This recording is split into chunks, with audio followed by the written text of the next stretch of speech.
안녕하세요. 보라다스 마인드입니다. 여러분은 투자를 할 때 어떤 투자처에 투자를 해야 할지, 투자를 하지 말아야 할지를 판단하는 시간을 가지시나요?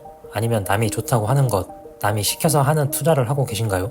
많은 분들도 그러시겠지만 저도 투자를 해야 할지, 투자를 하지 말아야 할지 여러 해 투자를 하는 동안 원칙이 생겼는데요. 오늘은 그 중에 투자를 하지 말아야 하는 것 중에 일부를 말씀드리려 해요. 어떤 것이 있는지 궁금하시면 영상을 끝까지 봐주시면 좋겠어요. 그럼 이야기를 시작하겠습니다. 저는 부동산 투자와 주식 투자를 하고 있는데요. 그중 제 자산의 80% 이상이 주식에 투자를 하고 있어요. 코로나 팬데믹 이전에는 대부분의 자산을 부동산으로 가지고 있었고요. 암튼 그동안 투자를 하면서 내가 정말 하지 말아야겠다는 투자는 무엇이냐면요. 먼저 제가 주식에 투자를 할 때는 절대 공모주 청약을 하지 않습니다. 코로나 팬데믹 시절에 공모주 청약이 엄청 인기가 많았던 걸로 기억해요.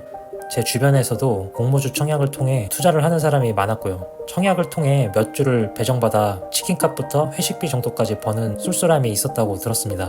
그런데 저는 하지 않습니다. 공모주가 아니더라도 상장 초기 기업에 역시 투자를 하지 않아요. 공모주 청약 투자도 결국 상장 초기 기업이기 때문에 제가 투자를 하지 않죠. 왜냐하면 상장 초기 기업들은 이 기업이 하고 있는 사업에 해당 산업이 미래에 대한 성장성이 있더라도 그것은 어디까지 미디어에서 계속 떠들어대는 것이라 뭔가 대단히 있어 보이죠. 하지만 해당 기업이 진짜 돈을 잘 벌고 있는 능력에 대한 자료가 부족합니다.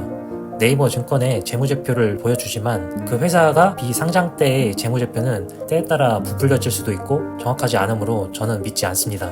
제 생각으로는 상장 후 3년 이상이 되어야 좀 신뢰가 간다고 봅니다. 지금도 저는 국내 주식 종목을 볼 때 최소 3년치의 재무제표를 봅니다. 그래서 상장 후 최소 3년 이상이 되어야 합니다. 그전에는 재무제표로 회사의 가치를 판단할 수 없기에 결국 차트 분석밖에 할 수가 없습니다. 그러면 결국 단타를 해야 하고 공모주 청약의 경우 따상을 잡을 수도 있지만 막상 상장 당일에는 가격이 오를지 내릴지 알 수 없기 때문에 결국 지금 이 순간은 단기적으로 롱이냐 숏이냐에 베팅하는 홀짝 게임을 할 수밖에 없습니다. 만약 하락하면 최악의 경우 따하로, 그러니까 이제 상장 당일 따블로 떨어지고 다음날 하한가 가는 거죠. 그렇게 따하로 손해를 볼 수도 있습니다. 그 와중에 잘하시는 분도 있겠지만 일단 저는 근거가 없는 위험한 투자는 하지 않으려 합니다. 그래도 공모주 청약은 큰 돈이 들어가지 않아 잃어도 인생이 나락으로 가지는 않죠. 그런데 상장 후 3년 이하의 종목의 투자는 공모주와 다르게 몇 주만 배정받아 투자하는 게 아니라 내 돈을 내 결정대로 하는 것이기 때문에 큰 돈이 들어갈 수도 있어서 더욱 위험할 수도 있겠죠. 방금 말씀드린 것과 마찬가지의 원리로 새로 개발된 신도시에서의 상가 투자나 자영업 역시 저로서는 매우 회의적입니다. 왜냐하면 신도시는 이제 막 개발되어 만들어진 도시이고 앞으로 계속 개발이 되고도 있죠. 인구가 이제 막 유입되고 있어서 이 도시가 앞으로 어떤 형태로 살아 움직일지 알 수가 없습니다. 토지 용도의 변경과 개발로 땅값이 많이 비싸졌고 건축물도 새 것들이 많기 때문에 가격이 비싼 편이죠. 이런 곳은 특히 주식 공모주와 똑같은 부분이 있어요. 주식이든 부동산이든 초기에 팔아먹기 위해서 온갖 호재를 끌어온다는 겁니다. 결국 그 호재가 모두 가격에 반영이 되므로 가격이 비쌀 수밖에 없죠. 그리고 다가구 건물과 상가 등에 대출이 많이 껴있을 확률이 큽니다. 특히 상가는 주택과 다르게 대출 담보 비율이 60에서 80% 정도로 받을 수 있어서 주택보다 리스크가 더 큽니다. 다가구 주택 같은 경우는 소유주가 소유한 하나의 건물에 여러 개의 방과 여러 개의 상가로 쪼개서 임대를 하는데요. 여기서 건물을 은행의 대출을 통해 구입할 수도 있지만 대부분 전세로 주어서 적은 돈으로도 구입할 수가 있습니다. 한마디로 부동산 하나의 자산 중 자기 자본보다 부채가 매우 클 확률이 있다는 겁니다. 그리고 다가구 주택과 상가는 임대료가 얼마인지에 따라 그 건물과 상가를 나중에 매도할 때 가격을 정할 수 있기 때문에 부동산을 비싸게 구입한 만큼 비싼 임대료를 받을 수밖에 없습니다. 적정한 임대 수익률은 지역에 따라 시기에 따라 다른데요. 일단 해당 시기에 최소 은행 이자보다는 많이 가져가야 투자를 하는데 메리트가 있다고 봅니다. 예를 들어 만약 5억을 주고 산 상가에서 연 5% 정도의 임대 수익을 내야 한다면 매년 2,500만 원의 임대 수익을 얻어야 합니다. 이걸 12개월로 나누면 약 월 208만 원 정도가 나와야 적절하다고 보는 거죠.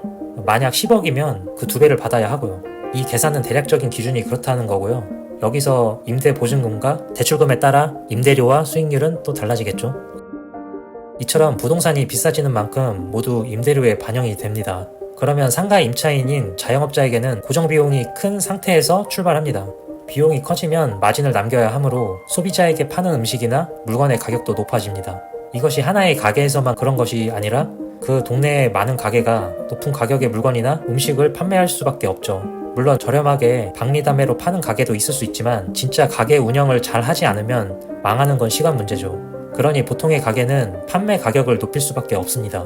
그러면 이 동네의 물가는 비싸집니다.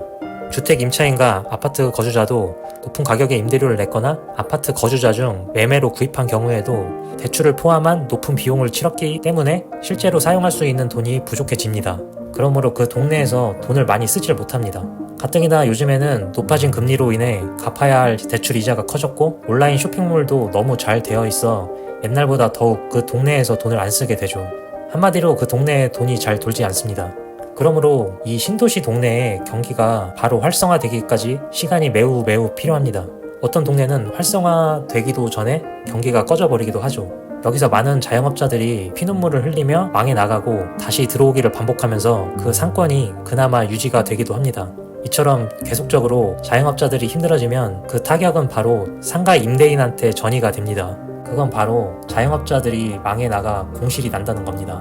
상가 주인 입장에서는 임대료를 받지 못하면 그 상가의 관리비를 임차인 대신 내야 할 테고 구입한 상가의 대출 원금과 이자를 내야 하는데 정말 어려운 상황이 옵니다. 이 상황을 벗어나려면 상가를 팔아야 하는데요. 대출은 왕창 받아놨는데 팔아도 헐값에 매도를 해야 합니다. 그런데 이게 잘 팔리지도 않죠. 주식이면 바로 팔리기라도 하는데 부동산은 다 같이 안 되면 다 같이 안 팔립니다. 누가 슬럼화된 상권에 상가를 매입할까요? 그 상권에 많은 가게가 활력이 있고 이제 어떤 하나의 상가만 공실이 나서 내놓으면 그 상가는 언젠가 누군가는 매수를 하겠죠. 그런데 다 같이 망하고 있는 곳의 상가를 어떤 정신 나간 사람이 매수를 할 수 있을까요? 진짜 제가 이런 상가 주인의 상황이라면 스트레스를 너무 받아 머리가 왕창 빠질 것 같습니다. 더 문제는 처음에 말했지만 신도시는 이제 막 개발되어 만들어진 도시라고 했죠. 이제 막 개발된 도시면 앞으로도 계속 개발이 되고 있다고도 했죠. 이것도 주식 투자와 비슷한 부분이 있어요. 주식으로 따지면 유상증자와 비슷하다고 봅니다. 유상증자는 내가 매수한 기업에 유통되는 주식 수가 있는데 여기서 유상증자를 해서 추가 발행한 주식 수만큼 다른 투자자들에게 돈을 받고 판다는 말이에요. 이건 결국 내 주식이 늘어난 주식 수만큼 가치가 희석되어 가격이 떨어진다는 얘기죠. 마찬가지로 계속적으로 개발이 되면 상가는 추가적으로 더 지어지겠죠. 가뜩이나 임차인도 안 들어오고 팔려고 내놓아도 안 팔리는데 추가로 지어진 상가로 인해 더더더 임차인의 간택을 받을 수 있는 확률이 떨어지고 더더 매수인의 간택을 받을 확률이 떨어져 더더더 안 팔리겠죠.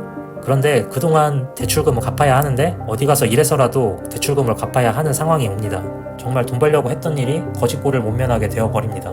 그런데 이 자영업자들과 상가 주인들의 피눈물 속에 주택이나 아파트 소유자들만 부동산의 이익을 가져가는 경우가 많습니다.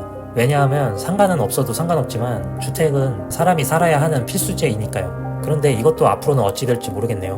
물론 이와 반대로 신도시의 경기가 활성화될 수도 있지만 특별한 케이스가 아닌 이상 이런 패턴은 많은 신도시에서 공통적으로 나타나는 것 같아요. 저도 진짜 여러 신도시에 살아봤지만 대부분 비슷했어요. 암튼 지금까지 말씀드렸던 점으로 보아 제 생각으로는 상장 초기 기업에 투자하지 않는 게 좋고 신도시에 상가를 구입하거나 그곳에서 자영업을 하는 건 완전 비추라고 봅니다. 왜냐하면 기업이든 도시이든 초기에는 판단할 수 있는 데이터가 부족해서 성공할지 실패할지를 알 수 없기 때문에 그 시점에서는 홀짝 게임인 도박성이 섞여 있기 때문입니다. 오늘은 여기까지 이야기하고 다음에 또 만나요.